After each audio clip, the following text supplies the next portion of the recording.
The PlayStation 5 has been a great console to grace the lineup of a presence in modern gaming that has constantly evolved as a brand.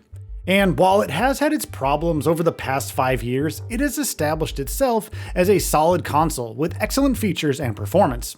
Add some excellent exclusives into the mix, and it's pretty easy to see why the console has earned its reputation as a platform for great experiences, and perhaps even more of a value add than its pricey mid-gen upgrade. But after owning one for nearly 5 years now, is the PS5 still worth it? The answer is not binary, and we're going to have a dive a little bit deeper here. A current-gen powerhouse.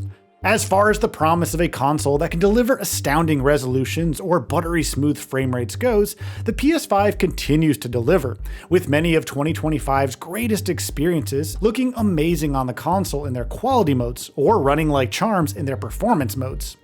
Although the trade-off continues to sting, it does make sense for the base PS5 to have that limitation as a reason to encourage the upgrade to a PS5 Pro. But for those of you who don't mind choosing between resolutions and frame rates, the PS5 continues to be a solid console, whose build quality and hardware remains ever capable of bringing even the most demanding experiences to life without a hitch. And despite Sony's revised stance on its console exclusives, there has been some great platform exclusive blockbusters on the PS5 that have made it a worthwhile purchase over half a decade now. Horizon Forbidden West took great advantage of the console's feature set, and the new DualSense controller to bring Aloy's foray into a new land quite immersive and fun.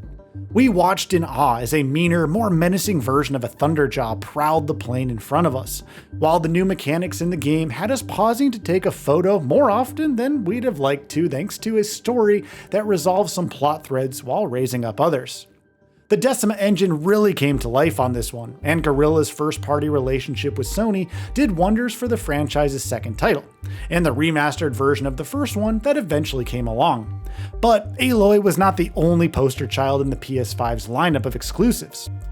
Atreus and Kratos returned for another bout in Ragnarok, taking on various enemies and their companions in a confrontation that resolved Kratos' story, while setting Atreus on the path of his own.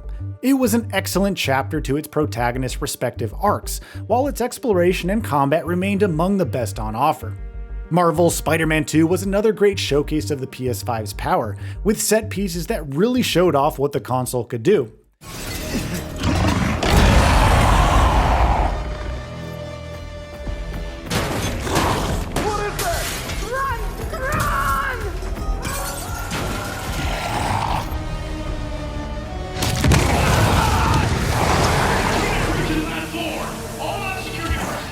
Ghost of Yotei has been another one that gives people a reason to buy a PS5, with its excellent use of all the DualSense has to offer, helping you step into the role of a wandering mercenary on a quest for vengeance even faster.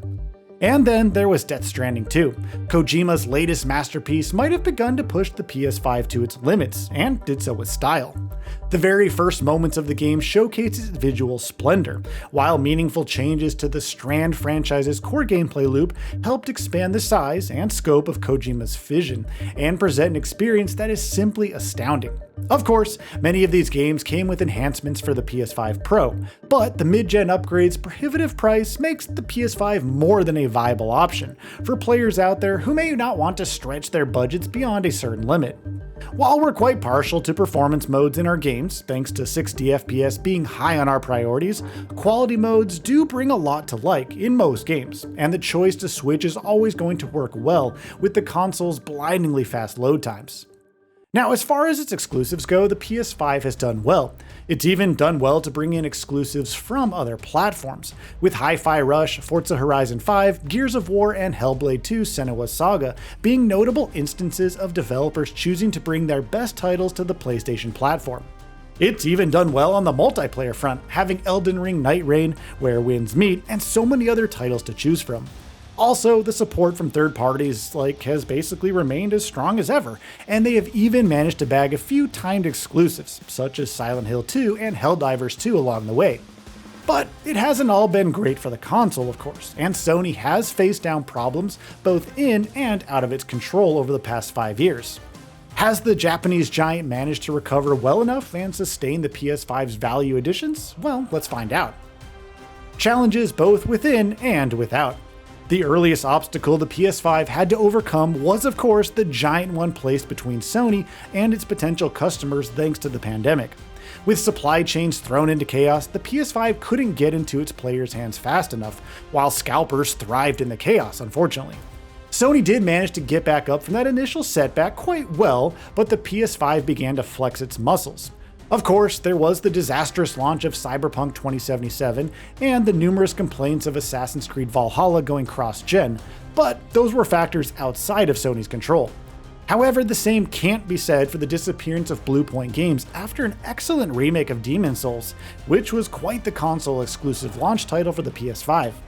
Sony's multiplayer push has unfortunately wasted 5 years of the studio's time, with the rumored multiplayer title now fated to fade into the ether. It wasn't just Bluepoint too. Concord and the eventual fate of Firewalk Studios is another black mark on Sony's 5-year record.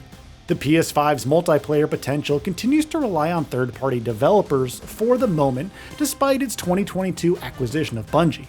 With Destiny 2 failing to meet targets according to recent official statements, and Marathon's reboot hit with a delay until March 2026, recent changes over at Bungie don't bode well for its future. Sony's determination to position the PS5 as a device that's equally capable of great multiplayer experiences and live service ones. It's all largely backfired on the company in the wake of Concord, and cancellations, layoffs, and closures have seen its reputation take a hit. For starters, it has slowed down the release of first-party exclusives, while affecting studios negatively. It has also resulted in a division of PlayStation's focus, and perhaps risked diluting its positioning as the place to go for great single-player blockbusters. Not to mention the fact that they haven't done anything noticeable with popular franchises like Days Gone and Bloodborne. Now, it might be a good idea to take a rather necessary detour into the PlayStation Network, PSVR 2, and the PlayStation Portal at this point. PSN's offerings and PS Plus continue to hold down the fort on the digital front, offering their subscribers enough to retain brand loyalty, while Xbox Game Pass's pricing revisions might have even worked at Sony's advantage. The PS5 continues to welcome great releases across the board, while its compatibility with the PSVR 2 works well thanks to a long list of titles currently available for it.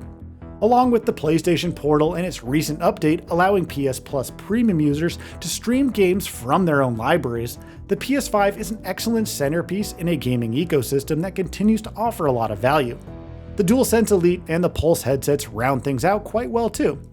However, Sony's successors have managed to balance things out, and it seems to have learned some important lessons as it looks to the future of the PS5 and beyond.